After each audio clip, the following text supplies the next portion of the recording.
Okay, with this one, it said consider the occurrence relation below and the value of T3 can be found by. So if we've been given T 0, if I was finding T1, it would be 3 times T0 minus 4. So that would be 3 times 1, which is 3, minus 1, minus 4 is negative 1. Okay, then T2 would be 3 times that negative 1 minus 4. So T2 equals negative 7. And then T3, I would be doing 3 times negative 7 minus 4. So how can we find it? It'd be 3 times negative 7 minus 4. So the answer would be A. Okay, Carl invests in an annuity investment earning compound interest calculated daily. So we've got an annuity investment calculated monthly. So I start writing in the things. So PPY equals 12. He makes equal monthly payments to this investment. So he's adding payments. Oops. So he's adding payments to investment. Just to summarize that, and after one large initial payment. And here they're giving you the recurrence relation. Okay, so consider the following. Carl's initial, this is correct. We can see what he initially invested. Now the annual interest rate, so this is are they saying this is R? So down over here, the way they calculated this value here with compound interest or annuity was we said it's the big R value, and we said it was 1 plus the rate over PPY over 100. So they've said that that's 1.005. So really, and you know that this was 12, so I can see that this 0.05 is, if I times that by 12, and then you'll end up, and 100, you'll see that you get 6%. So that is correct as well. So you could solve if you like and find R, the little r. And Carl's monthly extra payments, yep, I can read that off. And the monthly interest rate is 0.5%. That is true as well. So the number of these statements that is true is 4. Okay. The next one, the loan has a nominal rate. So remember I said this one, that is your normal R. And if you want to find the effective, you just do EFF, the normal rate, comma, the PPY. So this was all to do with the same question. So it was 12. And we got, what was that one? So C. Straight away, couldn't you have gone to C because it says monthly? Oh, yeah, true. You could have done that. Yep. No. No? Oh, yeah, when charged monthly. Yeah. Yep. Okay, so a piece of equipment is purchased for $15,000. The value of the equipment is depreciated using reducing balance at a rate of 6% per annum, compounding quarterly. So you've got to be careful here. They gave you an R and they gave you the PPY to be 4.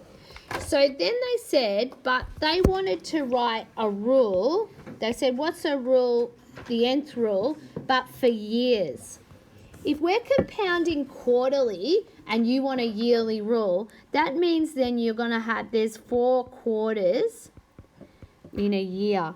So if you go and look up the reducing balance formula, you need to find the R. And the R would say 1 minus the rate over PPY over 100, okay? And then if you did that, it'd be 1 minus 6 over 4 over 100. And you end up with 0.985. So if I was writing the rule, this is the for per quarter.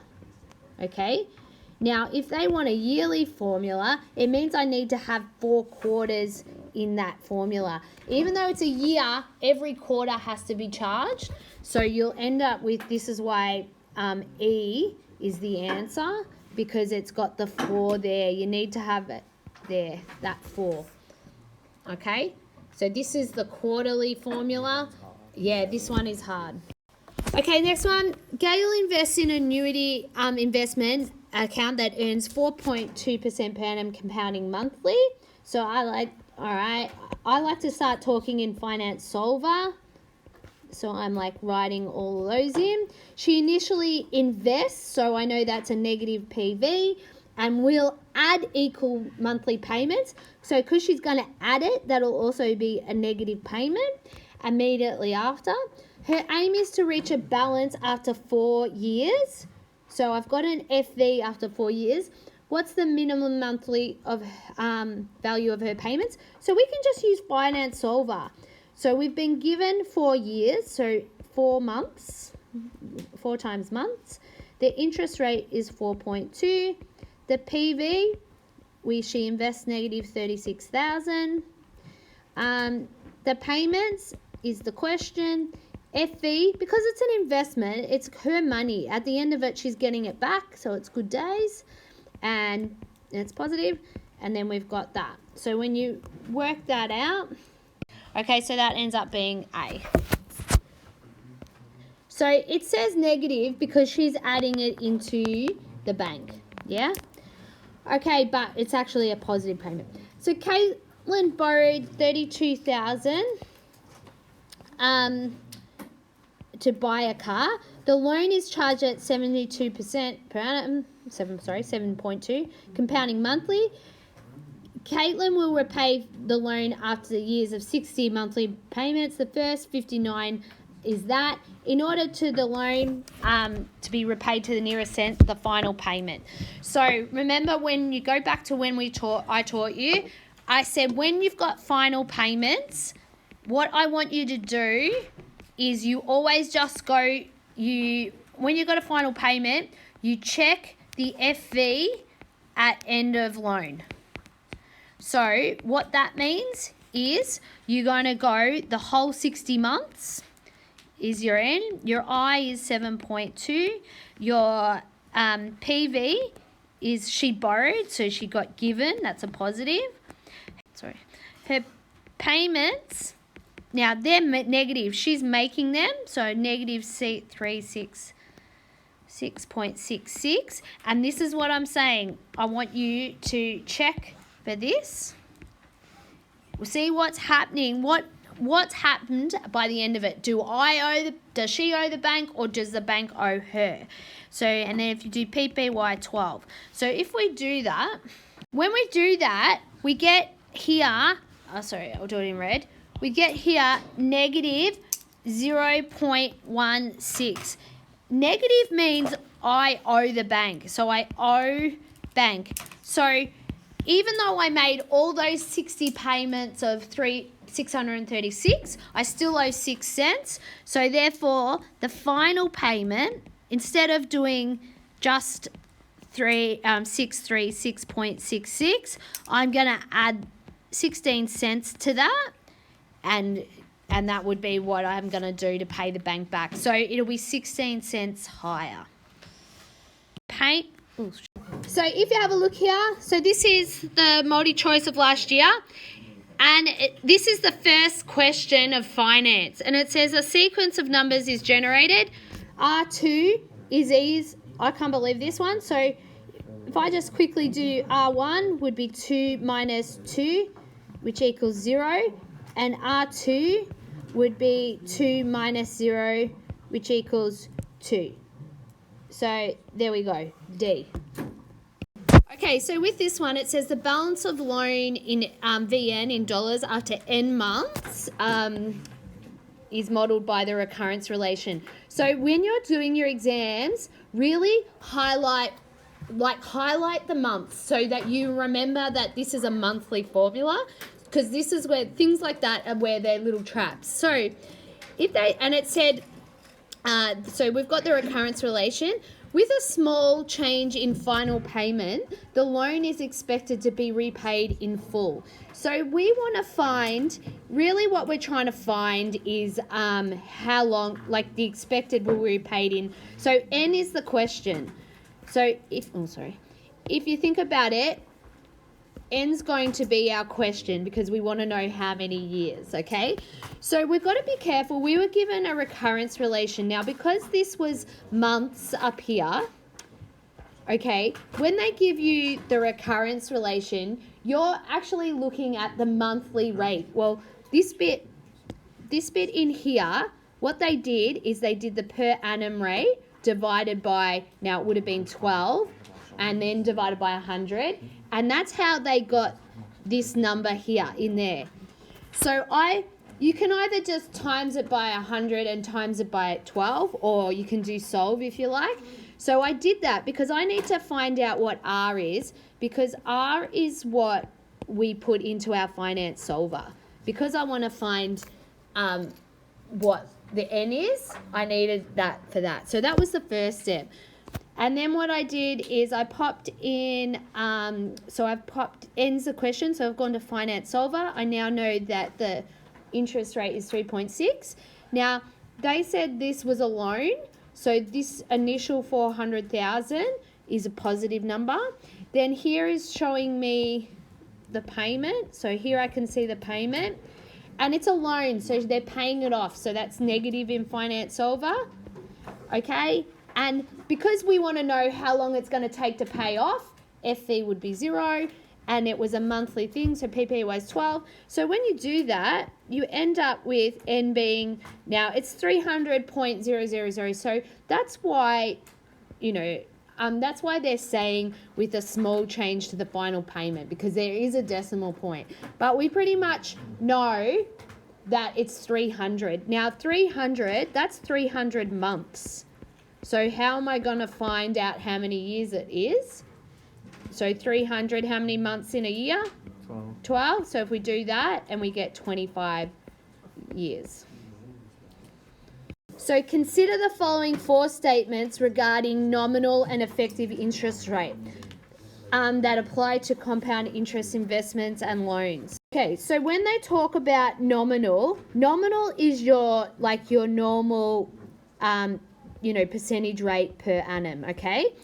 And effective is what you are effectively getting. And so remember, we have that, on our calculators, we do that. What we do is we go EFF, and remember we put the percentage rate per annum, and then we go comma PPY, okay? Because we know the more we compound, the more often we apply interest, the higher the rate is, and that's why it's called effective interest rate.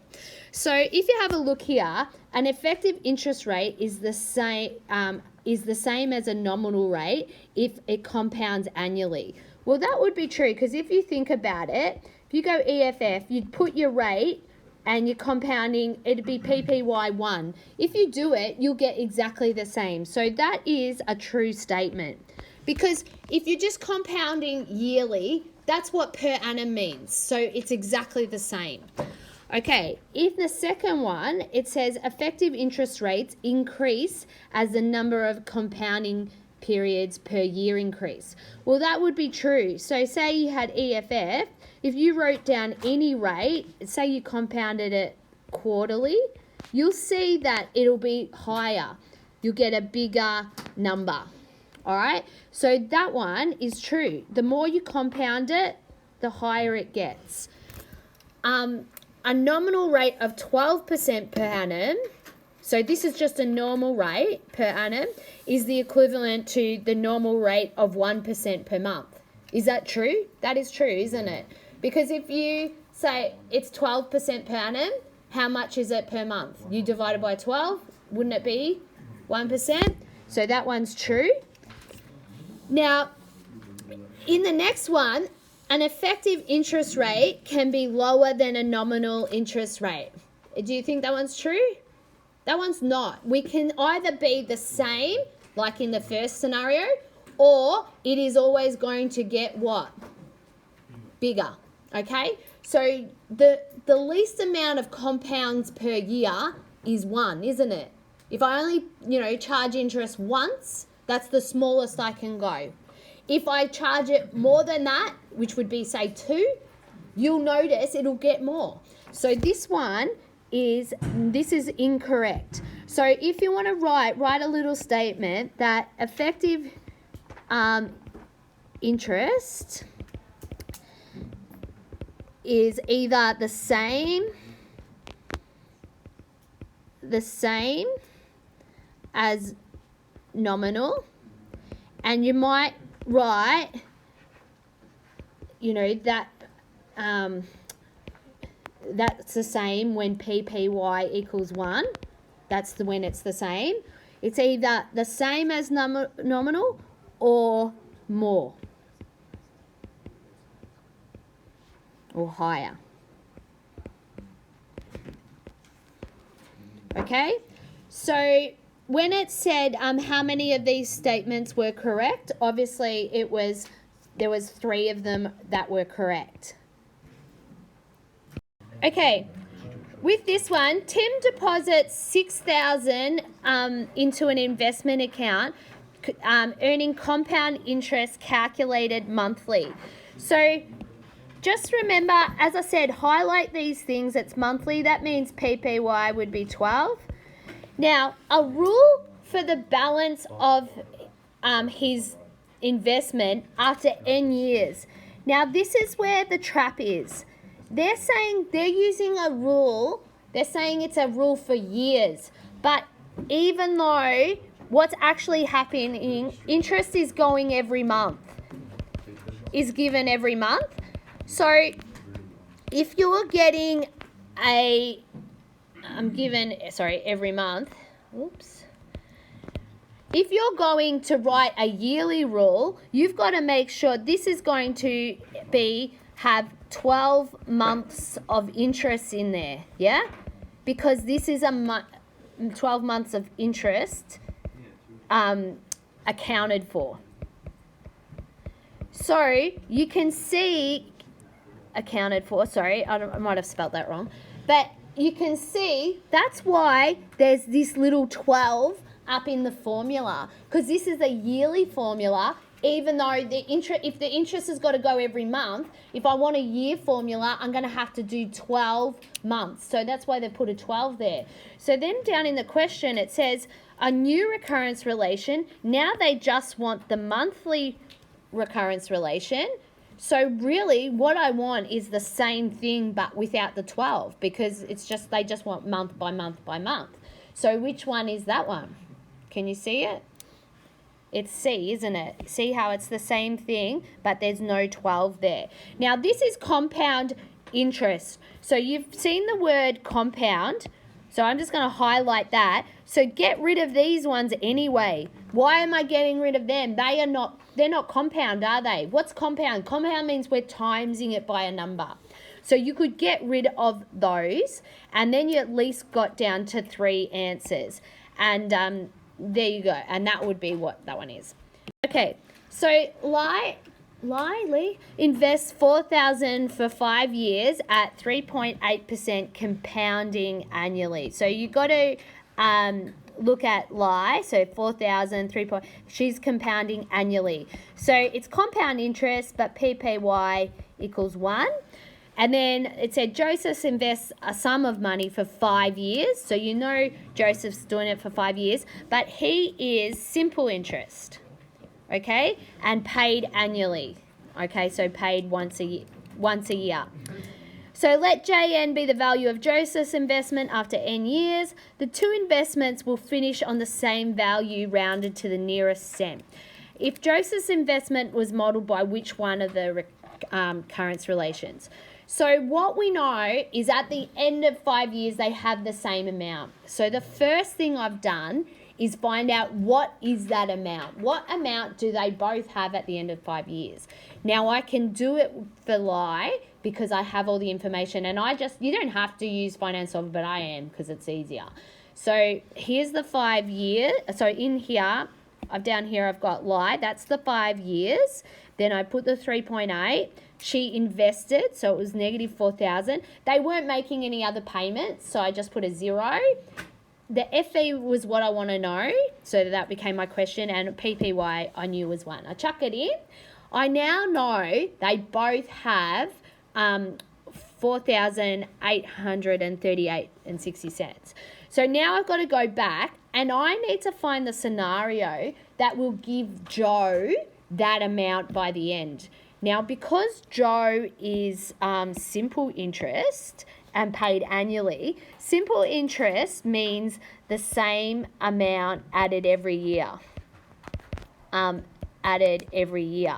So if you look at these recurrence relations, they give me what he starts with. If he started on, so I've like gone through the first, I'm just going to go through the options.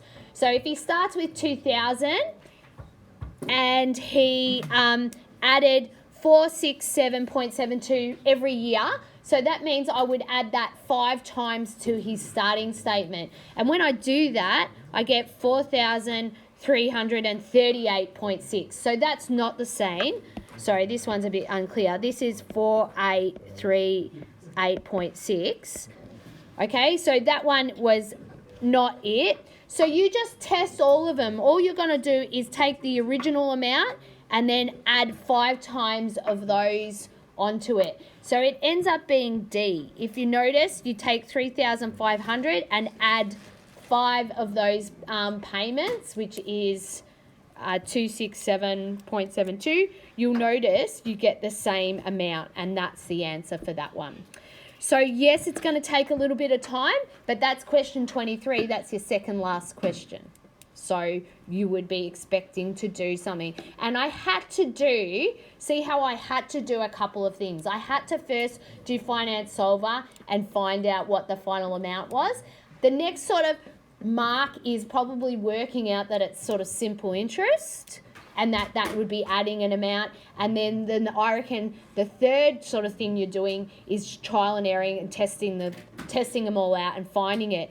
And even though it's only worth 1 mark, can you see how it would be if I was doing this as a short answer? It'd be weighted out as probably 3 or 2 marks. Okay. So on January 2020, Dion invests $10,500 into an investment account, paying compound interest of 0.52 quarterly. At the end of each quarter, after interest was credited, Dion adds an additional amount, so he keeps adding an amount of money. Let DN represent the additional amount. Okay, so if it says let DN equal the additional amount, that's the payment if you're talking about or the extra payment if you're talking about Finance Solver.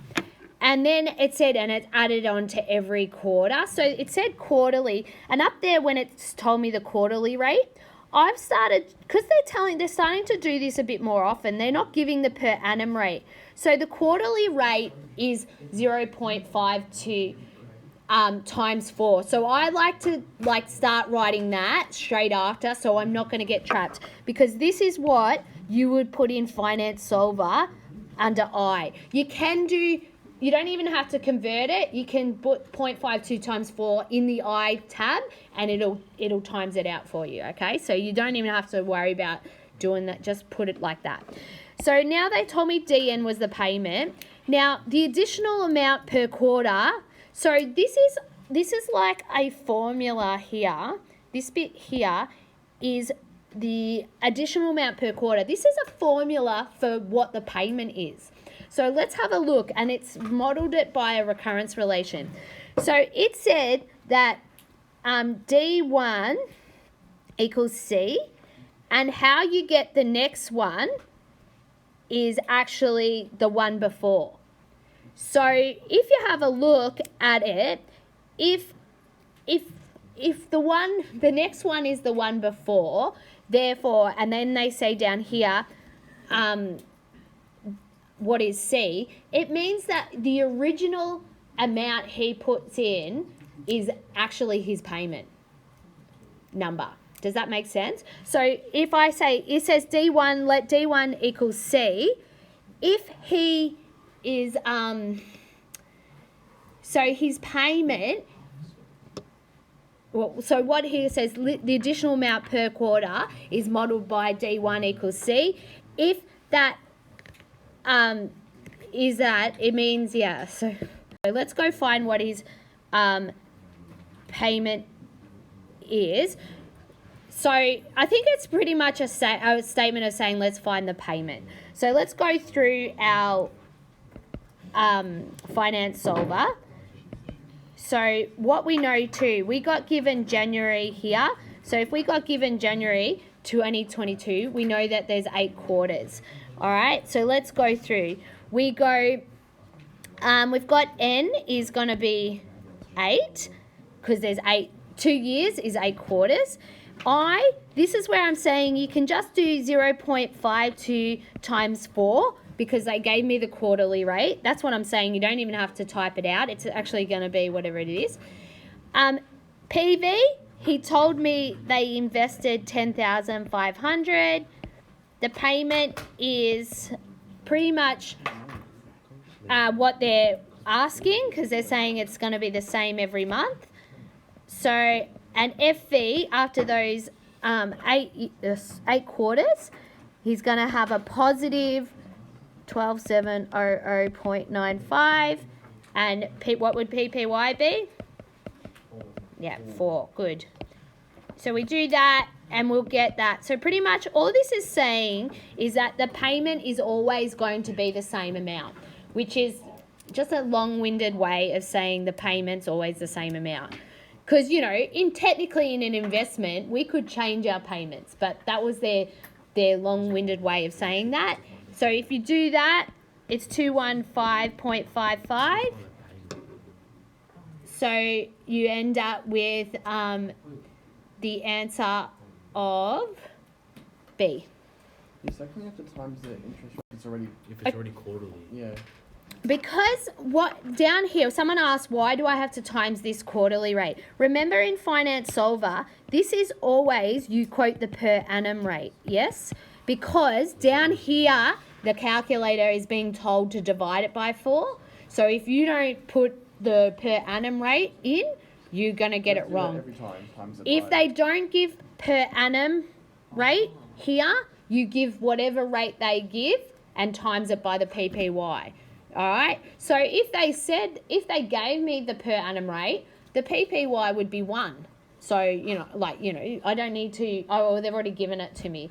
So, yeah, that's what you need to do. You could have times it out and worked it out, but always in Finance Solver, this has to be the per annum rate, okay? So, which is R, yeah? Okay, because this down here, when we type in PPY, it's telling it what to do. Yeah. So in this question, this is question 6, there was obviously all the other questions leading up to it. There was A, B, C, but they were done okay. It was this part D that was low, so I'm going to go through it. So I put the pre-worded, the question jumble or whatever, pre-jig up there as well. So this is a good way to show you don't have to have done any other question to do this. All you need to know is the question information. And they do that deliberately because your answers from the previous, they don't want any consequential. So you can stop. If you don't get one little part, keep going because you might get the next question, all right? So just remember, nothing that you did before will probably influence the answer of your next one. So let's have a look at this question. It says, Peanut owns a workplace equipment which she depreciates using flat rate. So remember, we've got to highlight them so we know we're using the right thing. And then the value of the equipment after N dollars, after N years is determined by. So here's, this is an nth term formula. So just so you remember, this is nth term rule for flat rate. Yeah? So if you looked at your summary of your formulas. Now they obviously had a whole heap of questions. The kids got that bit. And then we got up to this part D. It says, using Pina's depreciation model, the value of the equipment decreases by a fixed percentage off its original value each year. So it's a fixed percentage, so that means the percentage rate's not going to change, but off its original value each year. Alternative, so that pretty much is explaining, that's a way to explain flat rate. So that's what they said, her original scenario, that's what it was. Now it's saying alternatively, it could be the value of the equipment could depreciate by a fixed percentage of its current value each year. That's a way of saying reducing balance depreciation. Okay? And then I think that's what they actually asked. What is the name of this type of depreciation? So it's just reducing, that's the answer. Reducing balance depreciation. Okay, now this is just a good one to, I think we wrote this in our notes anyway, but on flat rate, I wrote, hopefully have this little jargon that's a way to say flat rate, and then on your reducing balance, right, this is a way they can, write in words what reducing balance depreciation. Okay, Pina invests 540,000, so 540,000 into an annuity. So invest negative PV into an annuity paying 3% per annum. So when you see that 3% per annum, so if you want, we know they gave me the I value there, or what we call the R, yeah? And then it said compounding monthly, so we know PPY equals 12. Her annuity will provide a payment. So when they say it's going to provide a payment for 10 years, that means the payment, she's going to receive those payments. Payments are going to be a plus in Finance Solver. She's actually going to, it's going to be a negative. No, it's going to be a plus. So she's going to receive these payments. So she's actually going to reduce. So I'm going to say a plus in finance. Make sure you just write in Finance Solver there. Okay. And for 10 years, we got a little 10 years. So an N, you've got a 10 times 12 there. Yeah. So the information for payment number 3 is missing. Okay. All right, so so there we go. They just wrote that. So that was probably one of the other things. It says calculate the interest associated with payment number 3. So you need to calculate this interest, okay? If you look at our notes, we always write interest amount equals, it's always the rate over PPY over 100 times balance before.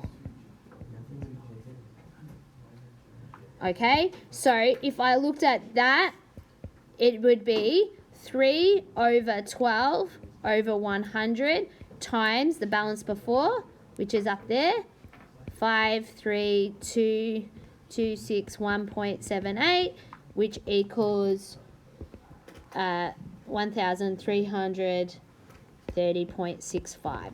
So if I go, and I'm just going to go add it up in that table, and have a look at the table. That looks okay.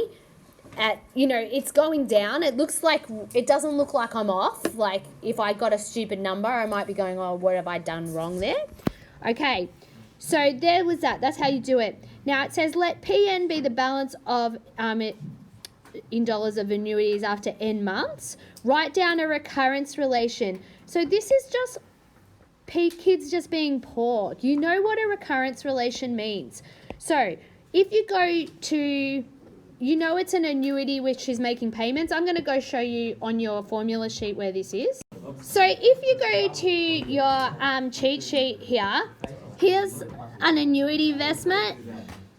Here's the annuity investment, and it says with payments getting gradually taken out. So there's the one we want. That's what we've got. Now it's asking me to write a recurrence relation. I do it exactly the same as what I've written here to do, except I don't use V, I'm going to use P. So it's asked me to use PO. So PO, what was my original amount? You can see it in the table. 540. Yeah, 540,000. And then if you look at, you just then have to use Pn plus 1, which is what my formula is saying. We say Vn plus 1 equals, now what was the R? Now if you look here, I've even got how you find R. So R would be 1 plus the rate, which is 3 over 12 over 100. So you'll end up with, you'll get 1.0025. So that's how I got that, 1.0025.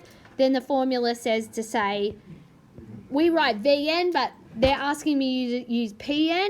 And then it says minus D. And if you look at the D, D is the payment she's receiving. And so what payment is she receiving? It says it in the blurb, and it also, you can see it on the table. So there's the payment there. That's what you have to write for a recurrence relation. And they've just, all they've said is when they say use PO, PN and PN, that's because I've used those there. That's all it's saying. Okay, so if we look at this, if Pina invested the original 5,440 annuity into a simple perpetuity, so we now know it's a perpetuity, what monthly payment would she have drawn? Okay, so with a perpetuity, you should hopefully know, and if we go to our notes, you know, a perpetuity, the payment equals the interest. All right? So if you look down here on our note, here down here, D is the payment in the formula. And also, if you look at, and I'm saying, I've highlighted green, the interest is this when you go the rate over PPY times 100. So you can work out what the monthly payment is, because you just have to work out what the monthly interest is. So if you look, so we need to find what D is. So it'd be R over PPY over 100 times VO. So if I change all that, I can't remember what it was. What was it? 3%, was it? So 3, and it was monthly, over 100 times VO, which was 540,000. So the payments would be that, which is the interest. So then that's what you get. So how much would you need? This is the answer there. Okay, so it says to purchase additional workplace equipment, Pina took out a reducing balance loan of 580,000 with interest calculated monthly. So just all important things to remember. And the balance of the loan is given by this recurrence relation. So even if you're highlighting this, and you make a note that this is just to double check for yourself, so you're remembering that it's monthly, because I feel this is where they're going to trap you now. Maybe something they're talking monthly, interest monthly, but the equations yearly, just so we're aware of all of that. Okay, it says show recursively the calculations to determine the balance of the 2 months. Now I feel this is not done, so the balance of the after 2 months. I feel that it was so poorly done because they didn't show the recursively. So to show recursively, you have to show that L1, you have to write exactly this. So it's L.2 times the one before, is 580,000, and then minus, because there's the payment in there, and then you write what that equals. So all of this must be written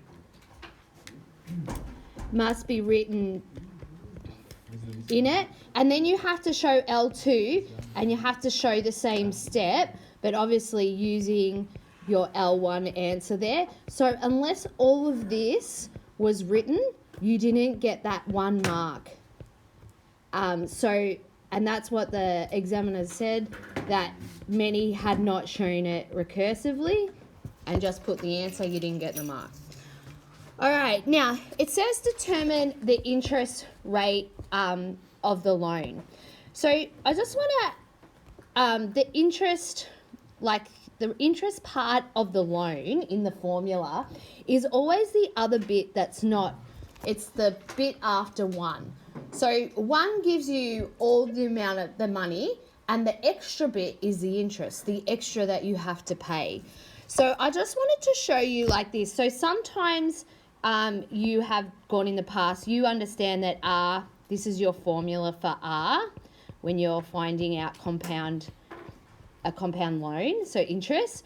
So some of you would have just done it like this, and then because it's 12, because it's monthly, and then you know that equals 1.002. So therefore, some of you just did solve, and you would find out that R equals 2.4. I just want to show you how you can work it out without doing the solve, because sometimes they say show how the interest rate is this amount, okay, using from that recurrence relation. So the way you would do that, so see how, because you have that 0.002, that's the interest part. So what has happened, you divided it by 12. So to get it back, you times it by 12, and you also divided it by 100 because it was a percentage, and so you times by 100, and that will take you back to get 2.4%. Okay, so maybe if we've got this highlighted in there, that's showing how the interest is 2.4%, okay, per annum, because I have seen exam questions where they ask that and they want to see that calculation, okay? So let's make sure we've got that. They didn't in this case, you just had to say 2.4, but I just wanted to show you, you've got it in your notes, so you can refer back, go, oh, you said something about this if you get a question like this. Okay, and then the last question, it says, the final payment that is required to fully pay off this loan is smaller than other payments by an amount less than $1. So we know often we set up a payment, but it doesn't quite exactly. And remember, when we go to the end of our loan, we find the FV, when we're using Finance Solver, we find there's a little adjustment and we make it. So they're saying it was the final payment's a little bit smaller. So they actually have paid a tiny little bit over, so they adjust the last payment. So they said it determined this small amount. So for us to do that, we first need to know how long this loan actually goes for, because we haven't been told that. We have just got the payments and all the other stuff. So in the end, I'm going to use Finance Solver. Sorry, I'm going to go across this way.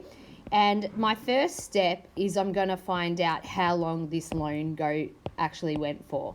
So the next one we've now worked out is 2.4%. Remember, you could always, so that's got to be the per annum rate. Now PV is, it's a loan, so it's a positive, 580,000. The payment, they told us, so they're trying to pay this loan off, so it's a negative 3045.26. The final value, if we got to the end of the loan, would be 0, and PPY will equal 12. So when we do that, we pop that in, we get this number 299.99. So we're going to say approximately, that's 239, beg your pardon. We're going to say approximately 240 payments. We're very close, so if you rounded that. And that is why we're going to see, if we go 240, we're going above. So we know that's why the last payment it should be a little bit less, because we've actually gone a bit more further. So now we know it's 240. The next step is we're going to now do our final payment calculations. So remember, with final payment calculations, remember what I always say, go to the end of the loan and check out what FV is. So what I mean by that, so now we know this is N is 240, the interest rate is still 2.4, PV is still 580,000, the payment is still going to be the same, so negative. And this FV is what I'm trying to find, because remember, I always said for you guys, when you're trying to find the final payment, go find what FV is at the end of the loan and then adjust it. So when I do that, I end up with this number of 0.15. Now remember, when a number is positive in Finance Solver, so that's positive, so we owe, the bank owes us, yeah? So bank owes. So how much is the small amount? How much less do I have to make the last payment? It's 15 cents. So they said in dollars to the nearest cent. So what that means is the answer has to be 0.15. Yeah, that's in dollars. 2 decimal places means to the nearest cent. Okay? Okay, so the original recurrence relation was this, models the loan being fully repaid in a certain number of years, using a different multiplication factor. So what they're saying is, other than that, so using a different multiplication factor, that for us, that's using a different capital R, like in all our formulas, yeah? It's that big capital R that they want you to use a different one. It said the loan could be repaid repaid 1 year sooner. So if you thought about it, we knew originally it was 240 months. Remember that? That's how we found the last payment, because this is continuing on. So therefore, 1 year sooner would equal 240 minus 12 months, yeah? Is everyone clear with that? Because it's 1 year, so it'd be 12 months. So that's 228. Okay, so we want to know the multiplication factor. So which is R. If you write the formula for R, remember R is 1 plus the rate over PPY over 100. So we know that the PPY is 12. So the only thing that's going to change is this rate. If we pay it 1 year earlier, our rate's going to be different, okay? So we have to find this rate. So remember, the rate is the percentage rate per annum, which is also what we call I in Finance Solver. So all we can do now is we'll go through Finance Solver, and we now know N is 228. Yeah, we want this loan to be paid off and 228. I is what I'm saying is the question, because if I can't work out unless I know what the new interest rate is. Now PV still was the same, so it was a loan, so it was positive. Payment was still the same, negative 3045.26. FV, we would have still want to pay the loan off, and PPY was still 12.